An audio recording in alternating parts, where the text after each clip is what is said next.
Gill family का bank card फेंकने की हिम्मत भी कैसे की? गिल फैमिली तुम्हें आइडेंटिटी दे रही है और तुम्हें यह भी समझ में नहीं आ रहा कि इसे अप्रिशिएट कैसे करना है। तुम्हारी इन हरकतों को देखकर लगता है कि तुम अपने फादर से भी ज्यादा सफर करोगे। बटलर ने अपने चारों तरफ देखते हुए कहा। उसके आसपास बहुत सारे लोग इकट्ठे हो गए थे। ध्रुव उसकी फ्रस्ट्रेशन को देखकर मुस्कुरा रहा था। हो सकता है कि ऐसा ना हो। तुम्हें क्या लगता है कि फैमिली की मदद के बिना तुम कठौता में अपनी पोजीशन मेंटेन कर सकते हो? तुम्हारी इस हरकत ने फॉरेन बैंक्स को नाराज कर दिया है। उन्होंने तुमसे निपटने के लिए अपने लोग भेज दिए हैं। हो सकता है कि फॉरेन बैंक्स ने लोग भेजे हों, लेकिन क्या तुम श्योर हो कि वो लोग मेरे पीछे पड़ने वाले हैं? अगर वो लोग तुम्हारे लिए नहीं आ रहे हैं तो किसके लिए आ रहे हैं? मजाक तुम अच्छा कर लेते हो। बटलर हंसा और फिर बिना कुछ कहे वार्ड से बाहर चला गया। गिल परिवार के पास कठौता में बहुत पावर और इन्फ्लुएंस था, इसमें कोई डाउट की बात थी ही नहीं। गिल फैमिली कठौता की सबसे सीक्रेटिव और हिडन फैमिलीज में से एक थी, लेकिन फिर भी कई हिडन फैमिलीज से ये फैमिली थोड़ी सी अलग थी। गिल फैमिली ने न केवल कठौता में बल्कि आसपास के कई शहरों में भी इन्फ्लुएंस बना रखा था। बटलर अस्पताल से सीधा एकांश के विला में पहुंचा। विला में एकांश के बिस्तर पर कई महिलाएं अलग अलग पोजीशंस में लेटी हुई थीं। बटलर को अंदर आता देखकर भी एकांश को किसी भी तरह की एम्बैरेसमेंट महसूस नहीं हुई। वो महिलाओं के साथ जिस तरह से लेटा हुआ था वैसे ही लेटा रहा। तो कैसी रही तुम्हारी गिल फैमिली के साहबजादे से मुलाकात? सर, उसका रिएक्शन हमारी उम्मीद से बिल्कुल ही अलग निकला। बटलर एकांश को ये बताते हुए शर्मिंदा महसूस कर रहा था। अब क्योंकि एकांश पहले से ही बटलर का रिएक्शन जानता था, उसे किसी भी तरह की हैरानी नहीं हुई। ध्रुव तो काफी इंटरेस्टिंग है यार। वो तो बिल्कुल अपने बाप की तरह जिद्दी भी है। मजा आएगा उसे खत्म करने में। एकांश की आंखों में चमक साफ देखी जा सकती थी। जब ध्रुव के फादर को गिल फैमिली से निकाला गया था, तब उन्होंने फैमिली के बाहर के लोगों से ज्यादा मेल मिलाप नहीं किया था। वो जल्द से जल्द गिल फैमिली में वापस जाना चाहते थे, लेकिन अब उनके पास खुद के इतने रिसोर्सेज थे कि उन्हें वापस जाने की जरूरत नहीं थी। उनके अरबों डॉलर्स के रेवेन्यू वाले बिजनेसेस भी चल रहे थे। हालांकि गिल फैमिली के रिसोर्सेज के सामने ये कुछ भी नहीं थे। एकांश इस बात को अच्छे से जानता था, इसलिए उसे ध्रुव से या उसके फादर से किसी भी तरह का खतरा महसूस नहीं होता था।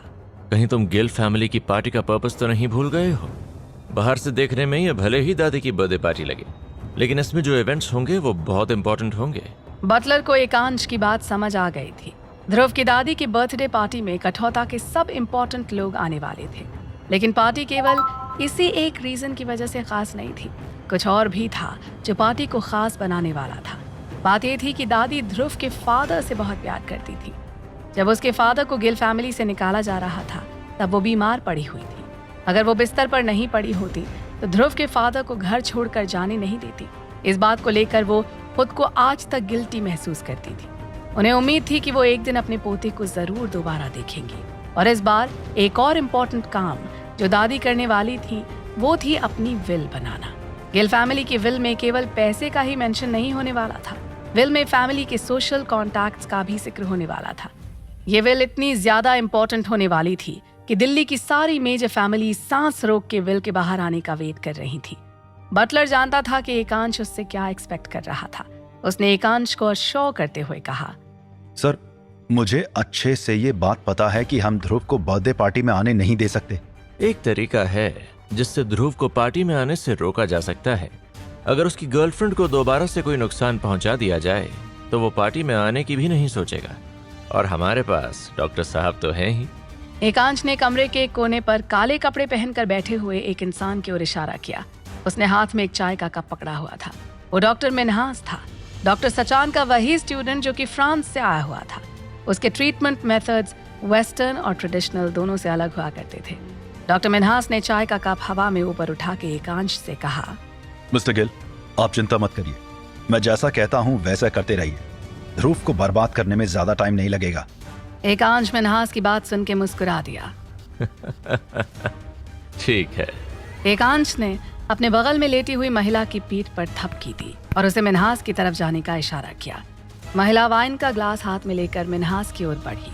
थोड़ी देर में महिला मिन्हास के पास पहुंच चुकी थी, लेकिन मिन्हास के हाव भाव में किसी तरह का चेंज नहीं आया। एकांश ये देख के जोर से हंसने लगा।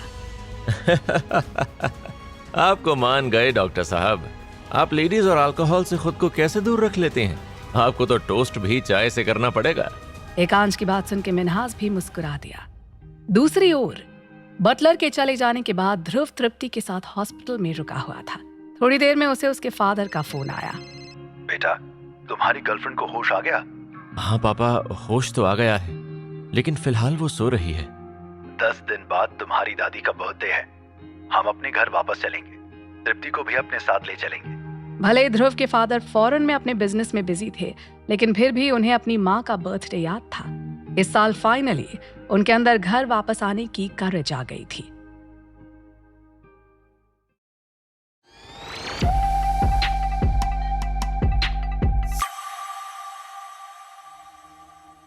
गिल फैमिली ध्रुव और उसके फादर के लिए एक अजीब सी जगह बन चुकी थी।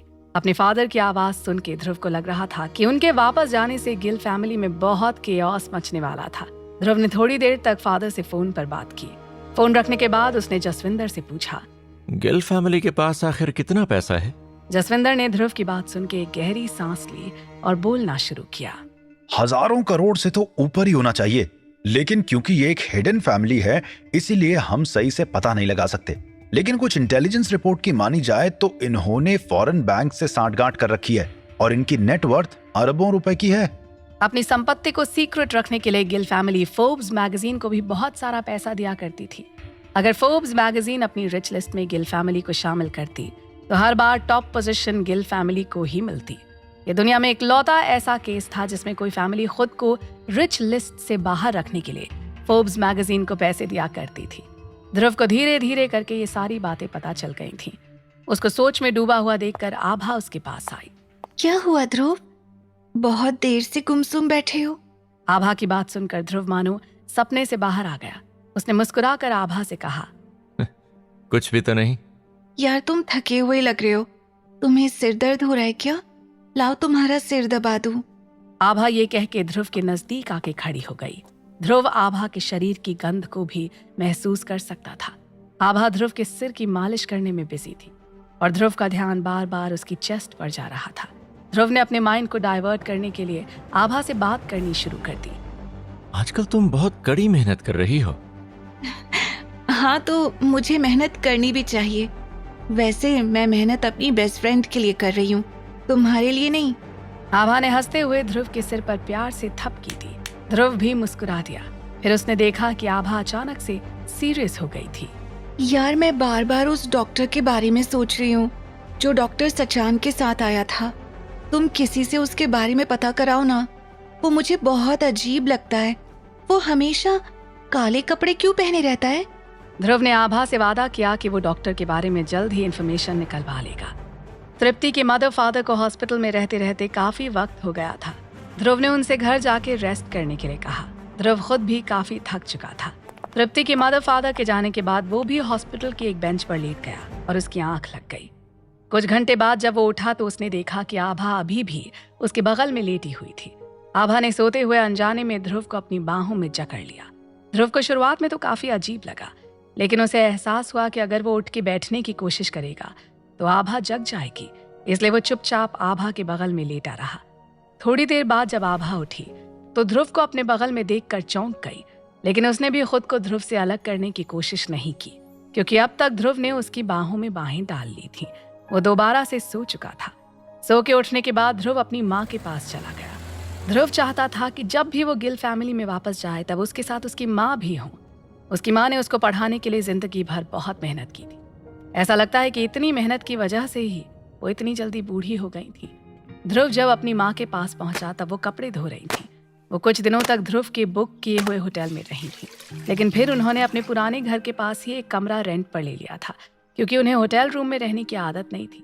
ध्रुव की माँ उससे थोड़ा गुस्सा हो गई थी, क्योंकि ध्रुव कई दिनों बाद उनसे मिलने आया था। तुम्हें टाइम मिल ही गया मुझसे आके मिलने का। ध्रुव ने पास आके अपनी माँ को गले से लगा लिया। माँ ने उसे धक्का देकर खुद से अलग करने की कोशिश की। ध्रुव को पता था कि उसकी माँ झूठ मूठ का गुस्सा दिखाने की कोशिश कर रही थी। माँ, मैं तुम्हें किसी से मिलवाना चाहता हूँ। किससे मिलवाना चाहता है मुझे? माँ के मन में बहुत सारे थॉट्स आने लगे थे। कहीं ध्रुव के पापा ने उससे बात करने की कोशिश तो नहीं की थी, या फिर किसी तरह से ध्रुव ने तो अपने पापा का पता नहीं लगाया था। क्या ध्रुव की माँ उसके फादर से मिलने के लिए तैयार थी? माँ के मन में ये सब सोच के धुकधुकी सी हो रही थी, लेकिन ध्रुव ने अगली बात कहकर माँ के मन को शांत कर दिया। माँ, है कोई ऐसी जो तुम्हारी बहू भी बन सकती है? ध्रुव की बात सुन के उसकी माँ के चेहरे पर एक स्माइल आ गई। माँ ने सारे कपड़े साइड पर रखे और पानी से हाथ धोकर तुरंत खड़ी हो गई। पता नहीं किस लड़की की मत मारी गई है जो तेरे जैसे गरीब से शादी करने को तैयार हो गई है। चलो जरा हम भी चल के देखें। ध्रुव की माँ ने उसका मजाक उड़ाते हुए कहा, अब चल भी या यहीं बैठा रहेगा? वैसे जाना कहाँ है? माँ, हॉस्पिटल चलना है लड़की से मिलने। ध्रुव की बात सुन के उसकी माँ बुरी तरह से घबरा गई। वो एक सेकंड के लिए तो अपनी जगह जमी ही खड़ी रह गई। फिर उन्होंने झुक के कपड़े धोने वाला ब्रश उठाया और ध्रुव की ओर फेंक दिया। ब्रश जाके ध्रुव के माथे पर लगा। अरे माँ, पागल हो गई हो क्या? ध्रुव का इतना कहना था कि उसकी माँ तेजी से उसकी ओर बढ़ी।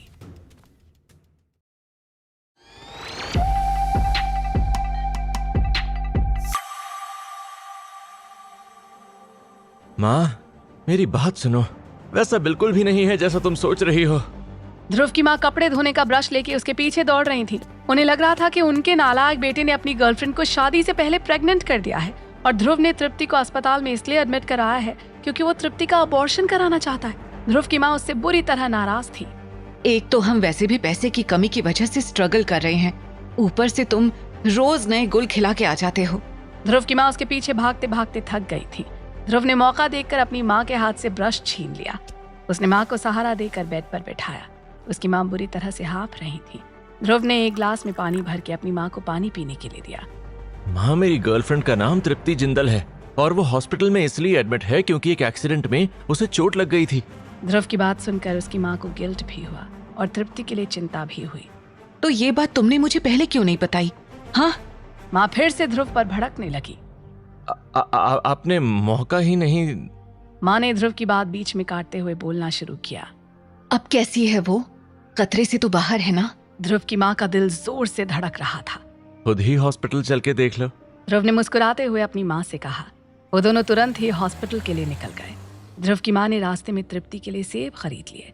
उन्होंने ध्रुव को टॉन्ट मारते हुए कहा, तुम्हें तो अक्ल ही नहीं, कभी किसी से भी खाली हाथ मिलने नहीं जाया जाता है, स्पेशली अगर वो इंसान हॉस्पिटल में एडमिट हो।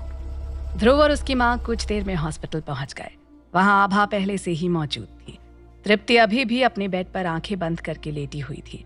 ध्रुव की माँ ने जब तृप्ति को पहली बार देखा तो उन्हें भरोसा नहीं हुआ कि तृप्ति जैसी लड़की उनके बेटे से शादी करने के लिए तैयार हो सकती है। उनको तृप्ति में ऑलरेडी अपनी फ्यूचर बहू दिखने लगी थी। थोड़ी देर में तृप्ति के मदर फादर भी हॉस्पिटल वापस आ गए। तृप्ति की माँ आस्था और ध्रुव की माँ तो ऐसे मिली मानो कई जन्मों की बिछड़ी हुई बहनें मिल रही हूँ। ध्रुव की माँ काफी देर तक तृप्ति के पेरेंट्स से बातें करती रही। उन्हें वो बहुत ही सीधे साधे लोग लगे। उन्हें ये देखकर थोड़ी सी हैरानी भी हुई कि बेटी के हॉस्पिटल में एडमिट होने के बावजूद भी तृप्ति के पेरेंट्स बहुत काम है। ध्रुव की माँ को बाकी सारी चीजें तो ठीक लग रही थी, लेकिन एक चीज थी जो उन्हें बहुत ज्यादा खटक रही थी। जब उनसे रहा नहीं गया तो उन्होंने ध्रुव को किनारे ले जाकर पूछा, बेटा एक बात बता, तूने इन लोगों से झूठ तो नहीं बोला है ना? माँ की बात सुनकर ध्रुव को थोड़ा सा सरप्राइज हुआ। माँ, तुम किस झूठ की बात कर रही हो? ध्रुव की बात सुनकर उसकी माँ ने एक बार तृप्ति के माँ बाप की तरफ देखा जो आपस में बात करने में बिजी थे। फिर उन्होंने गहरी सांस लेकर अपने बेटे से बोलना शुरू किया। देखो बेटा, प्यार वगैरह अपनी जगह है, लेकिन हमें लाइफ में प्रैक्टिकल होके भी सोचना चाहिए।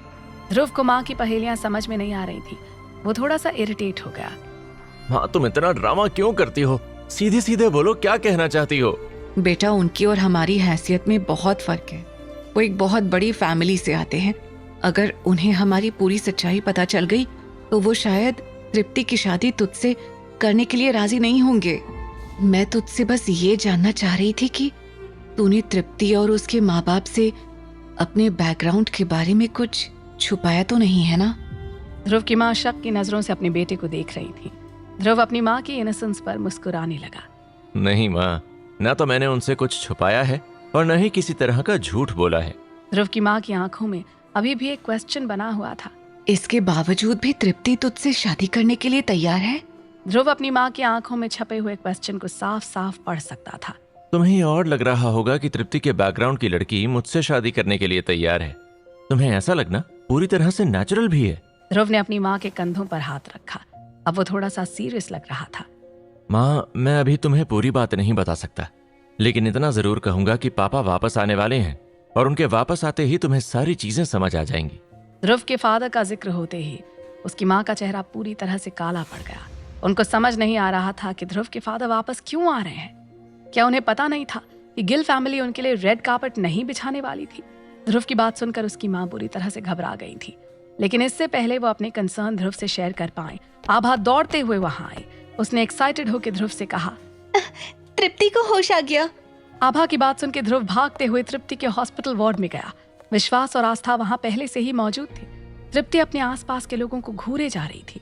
ऐसा लग रहा था कि वो उनमें से किसी को भी पहचान नहीं पा रही है। लेकिन जैसे ही उसने ध्रुव को देखा, उसकी नजरें ध्रुव पर अटक सी गई। आभा ने ये देखकर तृप्ति के माँ बाप को रूम से बाहर चलने का इशारा किया। अब रूम में केवल तृप्ति और ध्रुव बचे हुए थे। ध्रुव और तृप्ति एक दूसरे की आंखों में देखे जा रहे थे। तृप्ति के बेड के पास रखी हुई टेबल पर ध्रुव की माँ द्वारा लाए गए सेब रखे हुए थे। ध्रुव एक सेब निकाल कर तृप्ति के पास गया। उसने तृप्ति को सेब खिलाने की कोशिश की, लेकिन तृप्ति ने ध्रुव के हाथ से वो सेब छीनकर जमीन पर फेंक दिया और ध्रुव को पीछे की ओर धक्का दे दिया। ध्रुव को तृप्ति के इस बिहेवियर का रीजन समझ में नहीं आया।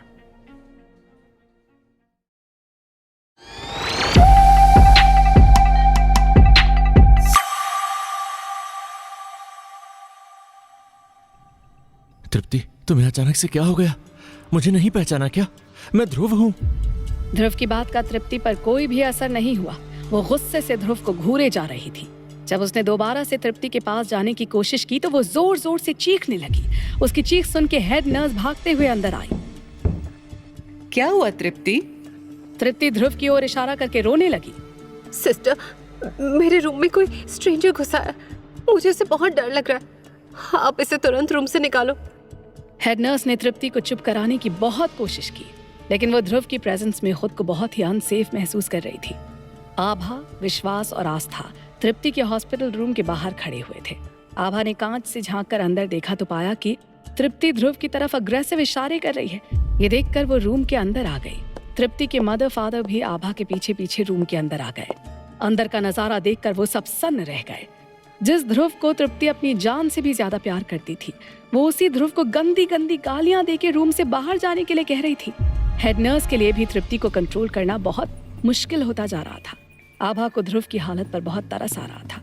इतने दिनों से ध्रुव अपनी जिस गर्लफ्रेंड को बचाने के लिए दौड़ भाग कर रहा था, वही गर्लफ्रेंड उसे स्ट्रेंजर समझ के उससे डर रही थी।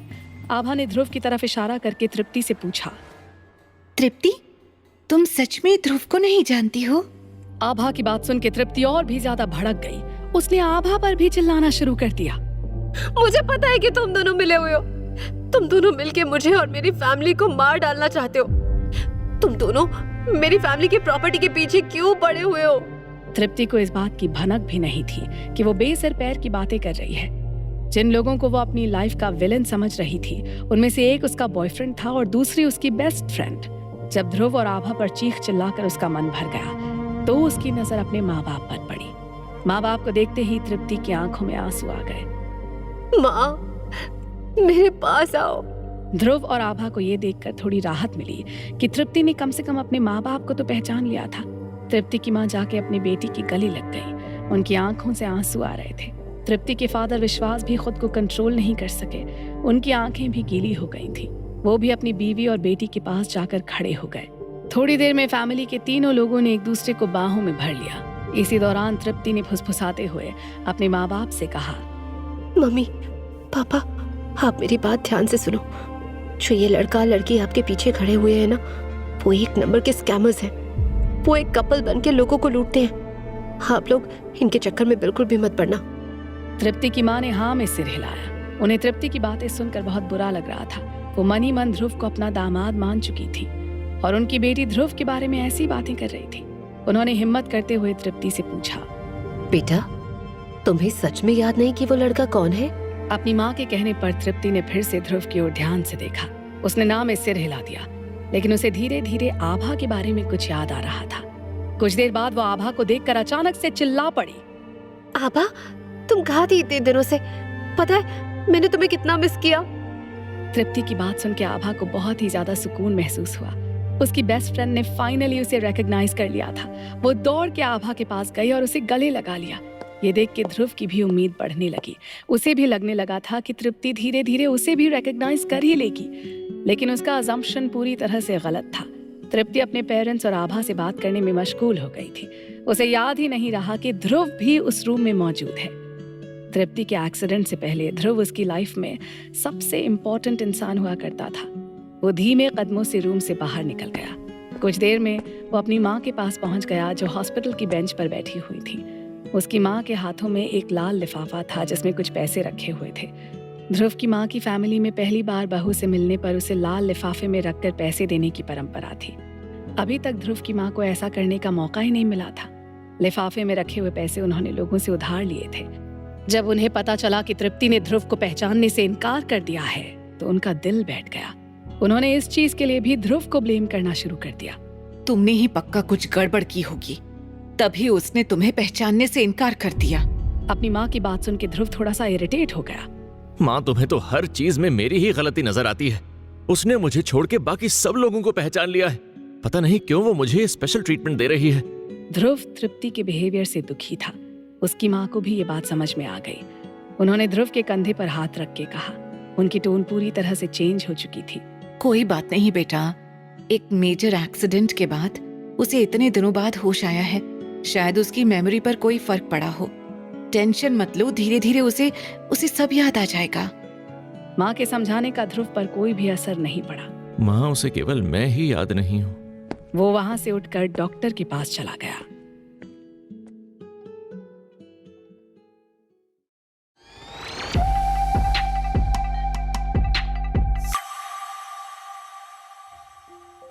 ध्रुव, ऐसा केस तो मैं पहली बार सुन रहा हूँ।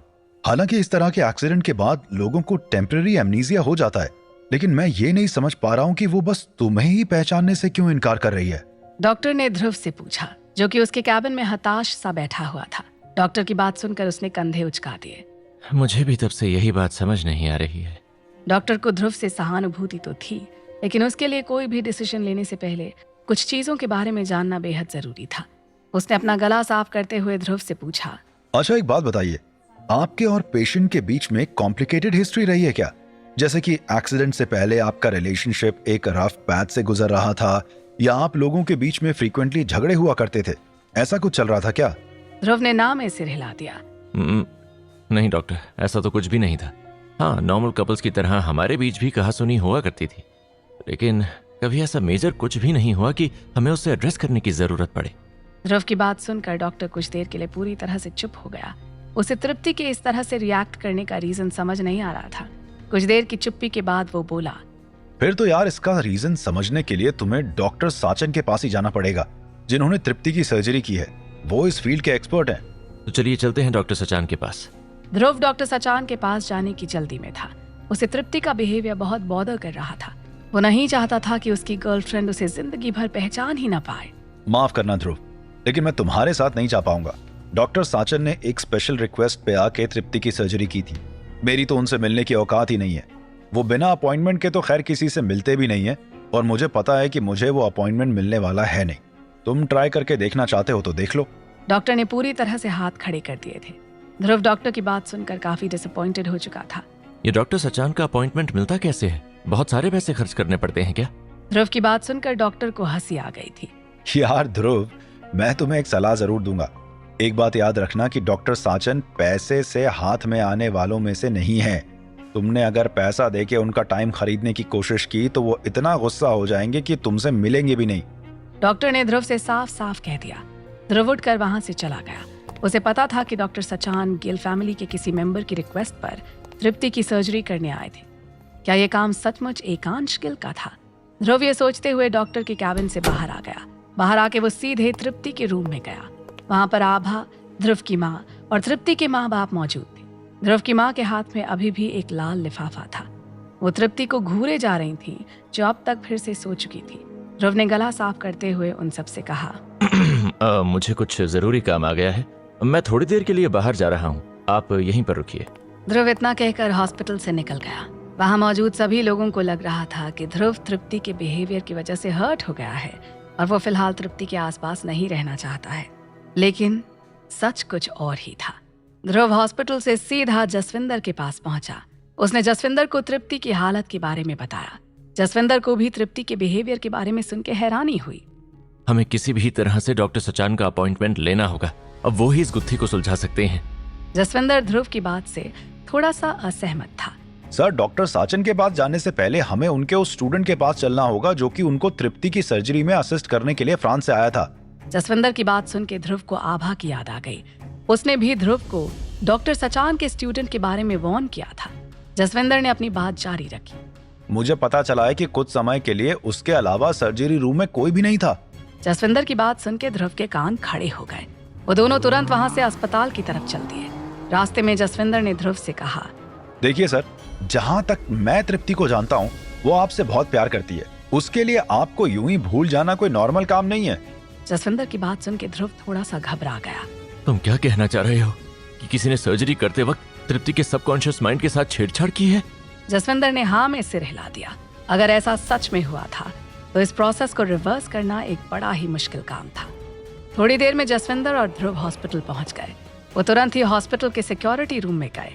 वहां जाके उन्होंने उस समय के सीसीटीवी फुटेज देखने शुरू किए जब तृप्ति की सर्जरी चल रही थी। जसविंदर, तुमने एक बात पर ध्यान दिया?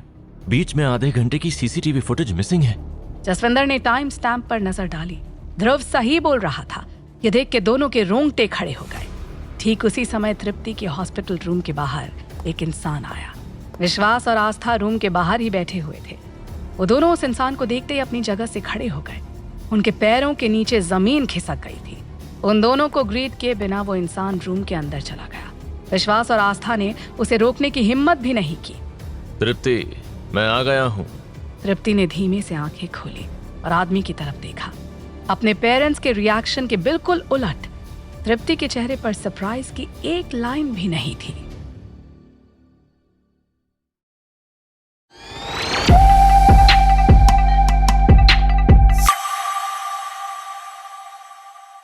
सभी सिक्योरिटी कैमरास की फुटेज चेक करने के बाद भी ध्रुव को कुछ नहीं मिला। जसविंदर भी उसके साथ ही बैठा हुआ था। उसने ध्रुव से कहा, उन्होंने सारी रेलेवेंट फुटेज डिलीट कर दी है।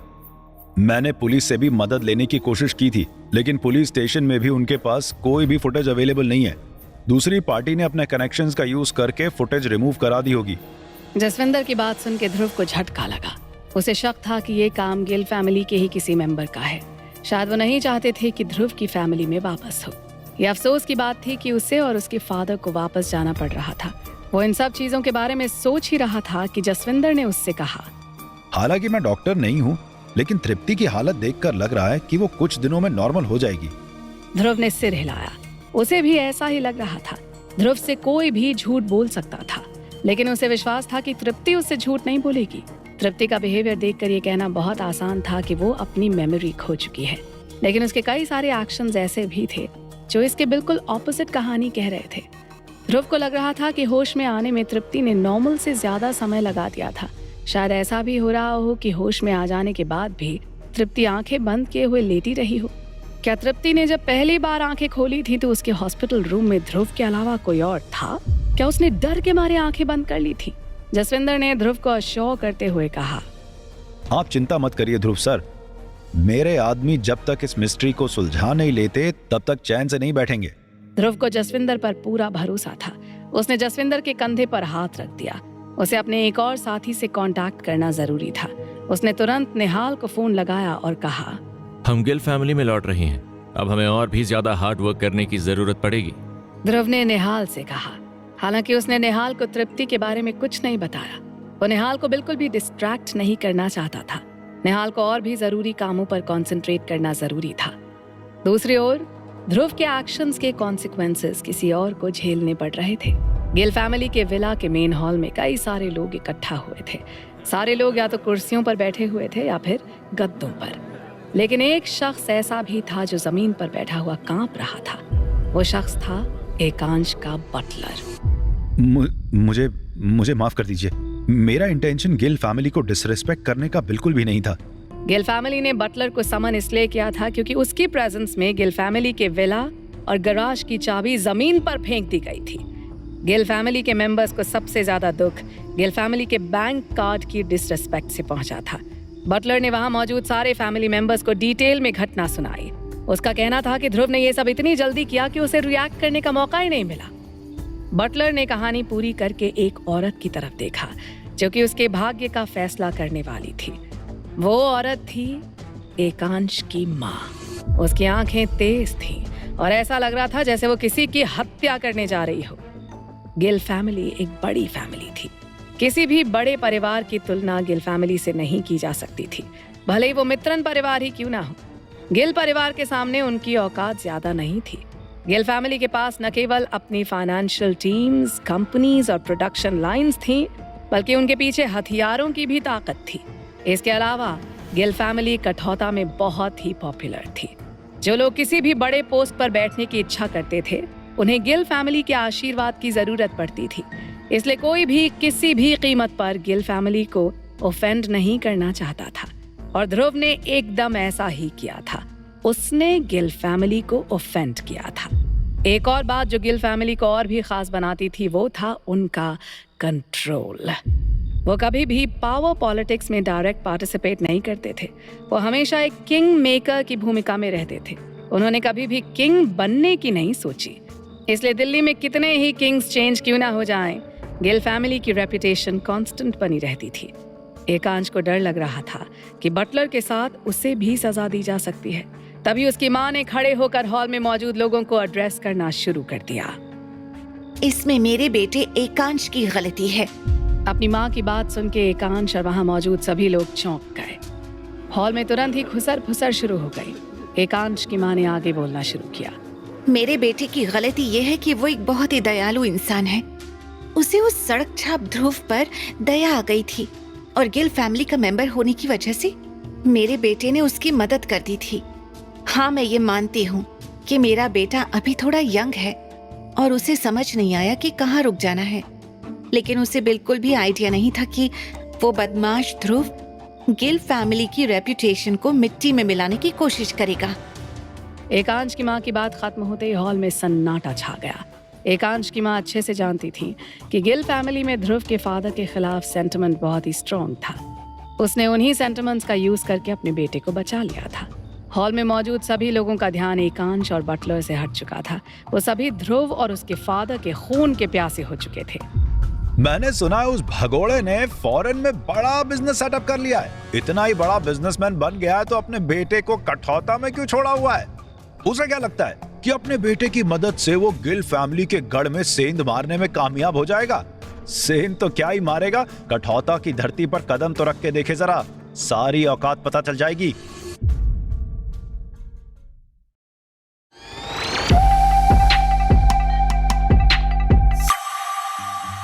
यहाँ मौजूद सभी लोगों को ध्यान रखना चाहिए कि हमें माँ का बर्थडे बहुत अच्छे से सेलिब्रेट करना है। ध्रुव के चाचा की बात सुन के हॉल में बैठे हुए गिल फैमिली के सभी लोगों ने हाँ में सिर हिलाया, क्योंकि वो जिनके बर्थडे के बारे में बात कर रहे थे वो किसी और के ख्यालों में खोई हुई थी। ध्रुव की दादी को उनके बेटे और पोते की याद आ रही थी। उन्होंने 10 साल से भी ज्यादा टाइम से एक दूसरे को नहीं देखा था। ध्रुव के चाचा अपनी माँ की इस परेशानी को अच्छे से समझते थे। उन्होंने ध्रुव की दादी से कहा, देखो माँ, अगर तुम अपने बेटे और पोते से मिलना चाहो तो मिल सकती हो, लेकिन वो लोग गिल फैमिली के हाउस में रहने लायक नहीं है।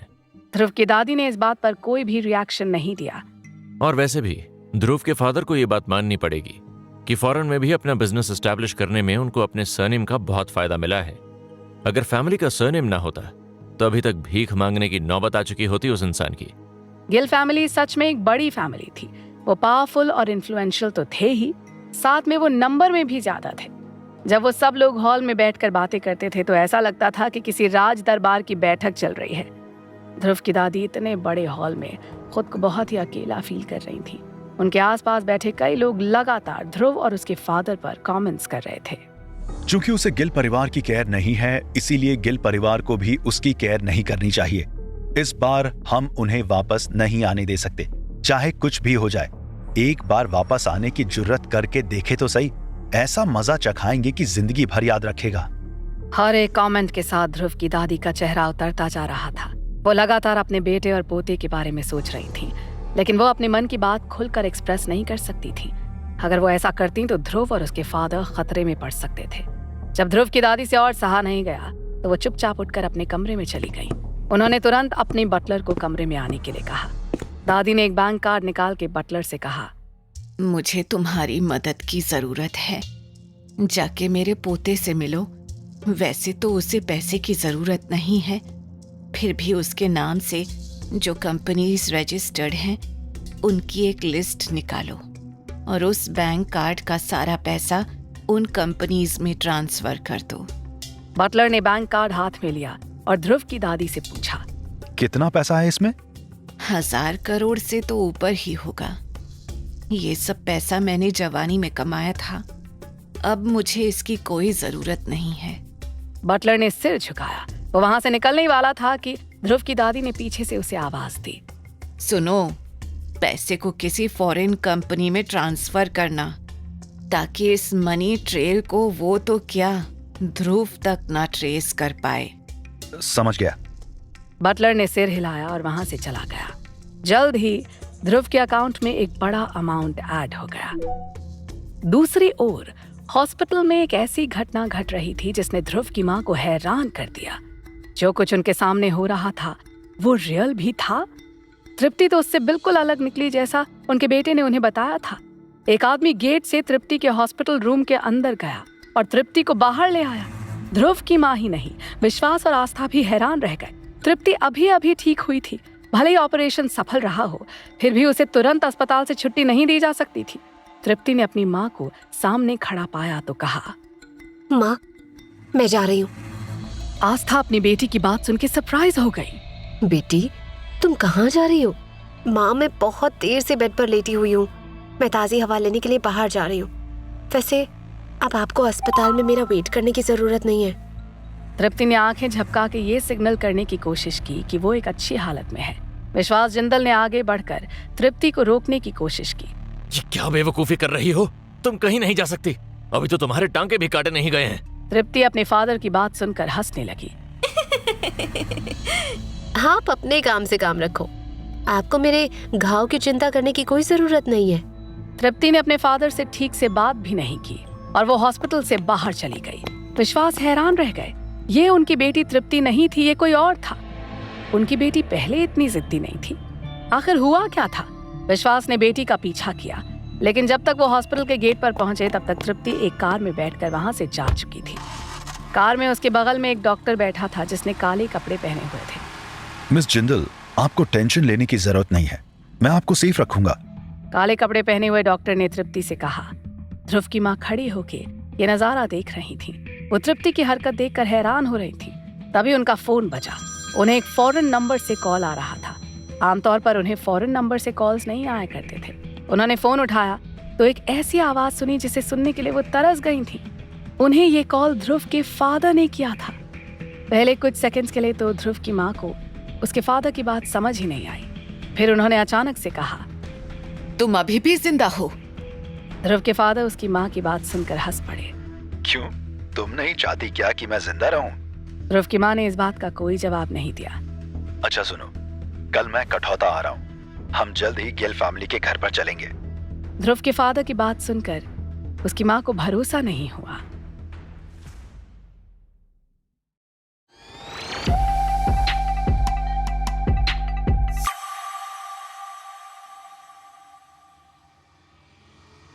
सब कुछ डिलीट कर दिया दुष्टों ने।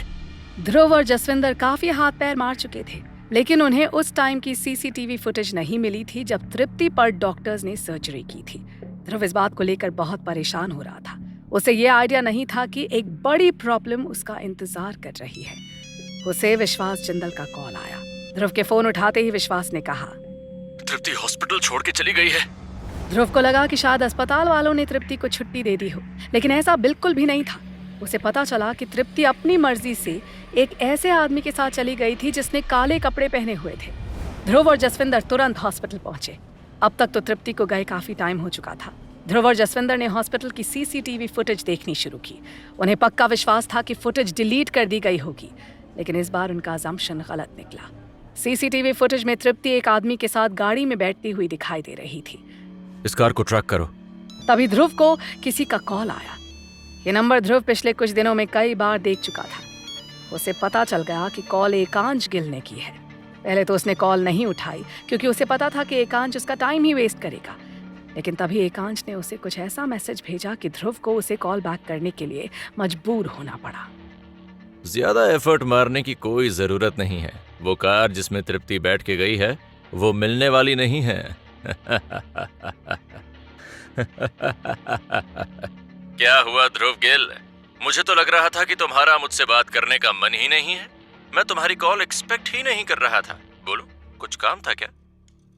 एकांश ने ध्रुव का मजाक उड़ाते हुए कहा। तृप्ति कहाँ है?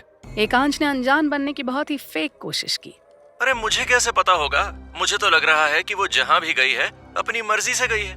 टेंशन मत लो, थोड़ी देर में वापस आ जाएगी। अगर उसका मन करेगा तो। एकांश की मौकरी ने ध्रुव का गुस्सा और बढ़ा दिया था। तुम चुपचाप बता रहे हो कि नहीं, या मैं गिल फैमिली की विला में आके पूछूं? अगर तृप्ति को कुछ हो गया ना तो मैं अपने हाथों से तुम्हारा मर्डर करूंगा। ध्रुव की बात सुन के एकांश सहम गया। पहले ध्रुव ने कभी भी उसे जान से मारने की धमकी नहीं दी थी। कॉल चल रही थी, लेकिन एकांश के मुंह से कुछ सेकंड्स के लिए एक वर्ड भी नहीं निकला। अबे मौत की बात सुनते ही मर गया क्या? एकांश अचानक से प्रेजेंट में वापस आ गया। उसने खुद को संभाला और गला साफ करते हुए ध्रुव से कहा, तुमने मेरे गिफ्ट्स की डिसरिस्पेक्ट करके सही नहीं किया है। वो मेरी तौहीन नहीं थी, बल्कि तुमने गिल फैमिली के नाम पर कीचड़ उछालने की कोशिश की है। फैमिली में ये बात किसी को पसंद नहीं आई है। अब तुम और तुम्हारे बाप के वापस लौटने के सारे रास्ते बंद हो चुके हैं। एकांश ने कह के तुरंत फोन रख दिया। वो ध्रुव के मुंह से निकला एक भी वर्ड नहीं सुनना चाहता था। उसके हाथ अभी भी बुरी तरह से कांप रहे थे। एकांश ने जैसे ही फोन रखा, जसविंदर ने ध्रुव को एक अपडेट दिया।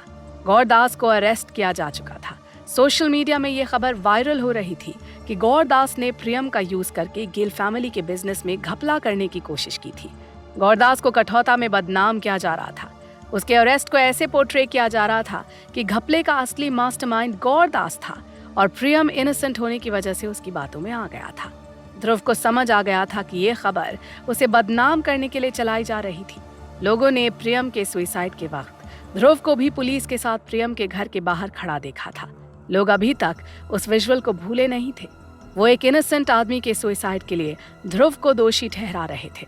ध्रुव ने सोशल मीडिया पर लोगों के कमेंट्स पढ़ने शुरू किए तो उसका सिर चकराने लगा। यार, मुझे तो वो लड़का याद है जो पुलिस को प्रियम को अरेस्ट करने के लिए भड़का रहा था। मैंने तो सुना है कि पुलिस को लेके ही वही आया था। मुझे नहीं लगता कि उसके पास बेचारे प्रियम के खिलाफ कोई पक्का सबूत भी था। पुलिस इन बेवकूफ लड़कों की बातों में कैसे आ सकती है? बात तो साफ है कि उस ध्रुव ने ही प्रियम का मर्डर किया है। ये सारे कमेंट्स पढ़ के ध्रुव के हाथ से फोन छूट गया। प्रियम का सुसाइड उसे अभी तक बॉदर करता था। उसे कभी कभी रातों में सपने में प्रियम दिखाई पड़ता था। अब तो लोग उसे प्रियम का मर्डरर भी कह रहे थे। इस बात ने ध्रुव को अंदर तक झकझोर के रख दिया था। जसविंदर उसके करीब आया। उसने ध्रुव का फोन जमीन से उठा के उसे वापस दिया। ध्रुव ने जसविंदर को देखते हुए कहा, जसविंदर, मैं मर्डर नहीं हूँ। मैंने किसी इनोसेंट इंसान का मर्डर नहीं किया है। जसविंदर ने उसकी बात सुन के सिर हिलाया। वो ध्रुव की मेंटल स्टेट को समझ रहा था। सर, आप सोशल मीडिया के कमेंट्स पढ़ के खुद के बारे में ओपिनियन बनाएंगे तो बहुत परेशान हो जाएंगे। और आपको भी पता है कि ये स्टोरी आपको बदनाम करने के लिए प्लान की गई थी। बहुत सारे लोग नहीं चाहते कि आप गिल फैमिली में वापस आएं।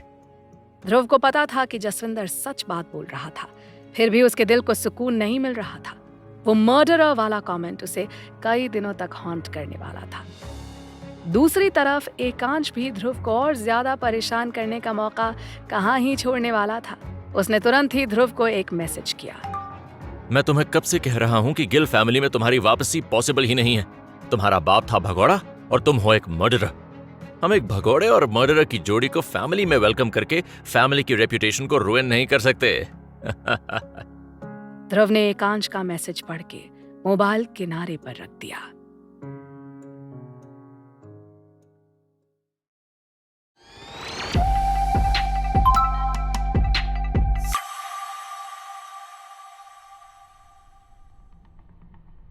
गिल फैमिली केवल ध्रुव की रेपुटेशन को हार्म करके रुकने वाली नहीं थी, वो उसे फिजिकल डैमेज भी करना चाहते थे।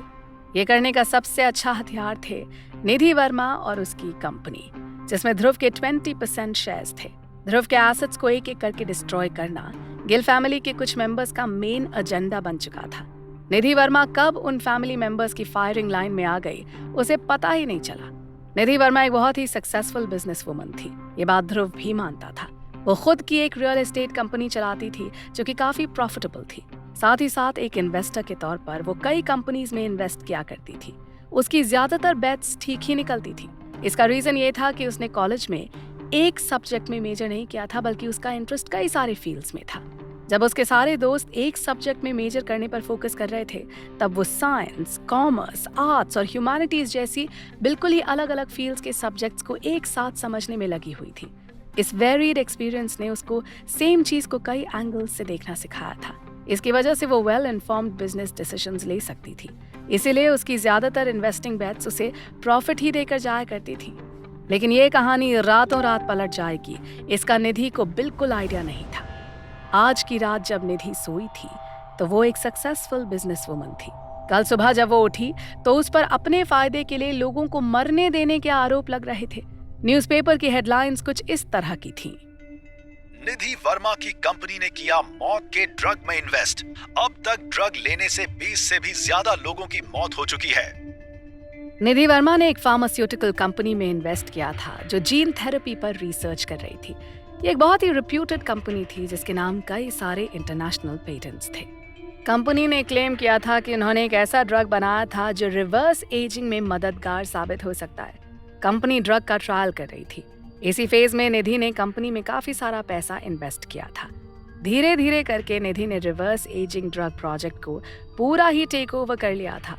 वो एक डिस्कवरी को लेकर बहुत एक्साइटेड थी, लेकिन अब आलम यह था कि लोग उसके ऑफिस के बाहर खड़े होकर प्रोटेस्ट कर रहे थे। निधि ध्रुव के साथ ऑफिस के अंदर फंसी हुई थी। वो लोग बाहर जा नहीं सकते थे क्योंकि प्रोटेस्टर्स ने ऑफिस को चारों तरफ से घेर रखा था। ऑफिस की सिक्योरिटी बड़ी मुश्किल से क्राउड को रोक कर रखे हुए थी। सिक्योरिटी हेड ने निधि को फोन करके पुलिस को बुलाने के लिए कहा। उसके लिए क्राउड कंट्रोल करना धीरे धीरे इम्पॉसिबल होता जा रहा था। निधि ने कई बार पुलिस को फोन लगाया, लेकिन पुलिस वाले उसे ठीक से रिस्पॉन्ड नहीं कर रहे थे। ऐसा लग रहा था कि पुलिस किसी के इशारे पर काम कर रही है। ध्रुव अच्छे से जानता था कि इशारा करने वाला आखिर था कौन। ऑफिस के अंदर फंसी हुई निधि की दिल की धड़कनें बढ़ती जा रही थी। वो अपने आप को बहुत ही अकेला महसूस कर रही थी। तभी अचानक से नीचे से किसी चीज के टूटने की आवाज आई। लोग उसके ऑफिस का सिक्योरिटी का घेरा तोड़ने में कामयाब हो गए थे। वो तेजी से ऑफिस के अंदर आते जा रहे थे। उनमें से कई तो निधि के खून के प्यासे थे। ध्रुव को पता चला कि भीड़ में कई लोग ऐसे भी हैं जिनके रिलेटिव्स की ड्रग करने से डेथ तक हो गई थी। ध्रुव समझ गया था कि अगर निधि उन लोगों में से किसी के भी हाथ आ गई तो उसकी जान भी जा सकती थी। वो निधि को लेकर एक कैबिन में छुप गया। निधि और ध्रुव कैबिन में छुपे हुए बाहर घूम रहे लोगों की आवाजें सुन सकते थे। लोग बुरी तरह से भड़के हुए थे। कहाँ है तुम्हारी बॉस? मुझे उसकी जान लेनी है। मेरा बदला तभी पूरा होगा जब मैं अपने हाथों से उसका गला दबाऊंगा। तभी मेरे पापा की आत्मा को शांति मिलेगी। बाहर घूम रहे लोगों की आवाजें निधि के दिल को दहला दे रही थी। उसकी आंखों में आंसू आ गए। उसे अपनी मौत सामने खड़ी हुई दिखाई दे रही थी। ध्रुव को एहसास हुआ कि उसकी शर्ट आंसुओं की बूंदों से गीली हो रही थी। उसने देखा कि निधि रो रही है। उसने निधि को गले लगाते हुए उसे शांत रहने के लिए कहा। उसी समय उसके मोबाइल पर एक मैसेज आया। ये मैसेज जसविंदर की तरफ से था। सर, पता चला है कि गिल फैमिली ने क्राउड में अपने लोग मिक्स करके निधि के ऑफिस में भेजे हैं।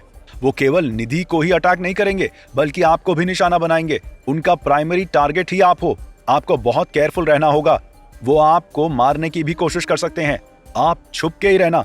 किसी भी सिचुएशन में बाहर निकलने की जरूरत नहीं है। मैं पुलिस से कोऑर्डिनेट कर रहा हूँ। जल्द से जल्द पुलिस को वहां भेज के आपको रेस्क्यू कराता हूँ। ये करना थोड़ा मुश्किल हो रहा है क्योंकि पुलिस ही गिल फैमिली के इशारों पर नाच रही है। जसविंदर ने ध्रुव को काफी डिटेल्ड मैसेज भेजा था। ध्रुव ने मैसेज पढ़कर एक गहरी सांस ली। फिर उसने सुबकती हुई निधि की तरफ देखा। वो अपनी वजह से निधि को नुकसान पहुंचते हुए नहीं देख सकता था, इसलिए उसने कुछ ऐसा कदम उठाया जिसकी उम्मीद उसने खुद से भी कभी नहीं की थी।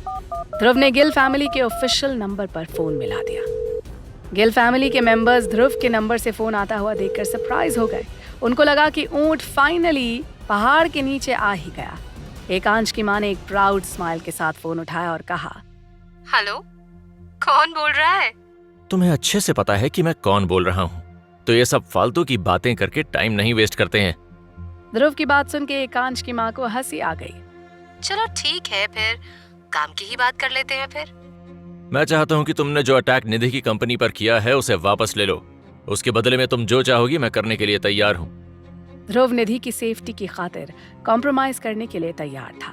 चलो ठीक है, एक साइंड डॉक्यूमेंट पर मुझे ये लिख के दो कि तुम और तुम्हारे फादर गिल फैमिली की किसी प्रॉपर्टी पर कभी क्लेम नहीं करेंगे। एकांश की मां ने सीधी कंडीशन रख दी। ध्रुव को उनकी बात सुन के हंसी आ गई। कुत्ते की पूंछ कभी सीधी नहीं हो सकती ना। अब गिल फैमिली को बर्बाद होने के लिए तैयार रहना होगा।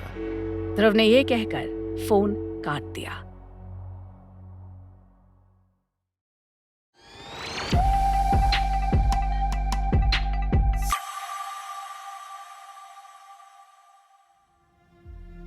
उसकी मुझसे इस तरह से बात करने की हिम्मत कैसे हुई? गिल फैमिली को बर्बाद करने चला है बेवकूफ। जो इतने साल से नहीं हुआ वो अकेले कर लेगा ये कल का लड़का। एकांश की मां ध्रुव की धमकी सुन के बुरी तरह से भड़क गई थी। हॉल में बैठे गिल फैमिली के मेंबर्स उसका पूरा सपोर्ट कर रहे थे। उन सब के लिए गिल फैमिली का मेंबर होना उनकी सबसे पहली आइडेंटिटी थी। ध्रुव के चाचा ने बोलना शुरू किया। वो गधा सचमुच अपने बाप पर ही गया है। उसे आइडिया भी नहीं लगा है कि हमने उसे चारों तरफ से घेर लिया है। हमें पता है कि उसकी जान वर्मा रियल एस्टेट में अटकी हुई है, जिसे निधि वर्मा ओन करती है। उसमें ध्रुव के 20% शेयर्स हैं। निधि की पोजीशन को वीक करके इवेंचुअली हम उसे ही कमजोर कर रहे हैं। यही नहीं, ये जो गौरदास वाला मामला है ना, वो भी निधि से ही जुड़ा हुआ है। गौरदास, जो कि निधि की फैमिली का एस्ट्रोलॉजर है, वो जेल में है। गौरदास वर्मा फैमिली के लिए एक गाइडिंग लाइट का काम करता है। उससे पूछे बिना वर्मा फैमिली कोई भी मेजर फैसला नहीं लेती है। निधि अब पूरी तरह से अकेली पड़ चुकी है। उसकी कंपनी के शेयर्स की वैल्यू तेजी से डाउन हो रही है। लोग उसके खून के प्यासे हैं, क्योंकि उसने जिस ड्रग में इन्वेस्ट किया था वो खा के 30 बच्चों की मौत हो गई है। देखा, कर दिया ना खेल। ध्रुव के चाचा की बात सुन के हॉल में बैठे हुए गिल फैमिली के मेंबर्स कुछ ज्यादा एक्साइटेड हो गए। उनमें से कुछ खड़े होकर तालियां बजाने लगे। अब बताओ, इन सबका कलेक्टिव नुकसान सबसे ज्यादा किसे झेलना पड़ेगा? एक आदमी चीख उठा, ध्रुव गिल को। उसकी बात सुनते ही हॉल में सन्नाटा छा गया। सब उसकी तरफ देखकर हूटिंग करने लगे। आदमी को समझ नहीं आया कि उसने गलत क्या बोल दिया है। तभी एकांश की मां ने सिक्योरिटी गार्ड को ऑर्डर दिया। सिक्योरिटी, इस आदमी को घसीटते हुए यहाँ से लेके जाओ और घर के बाहर फेंक दो।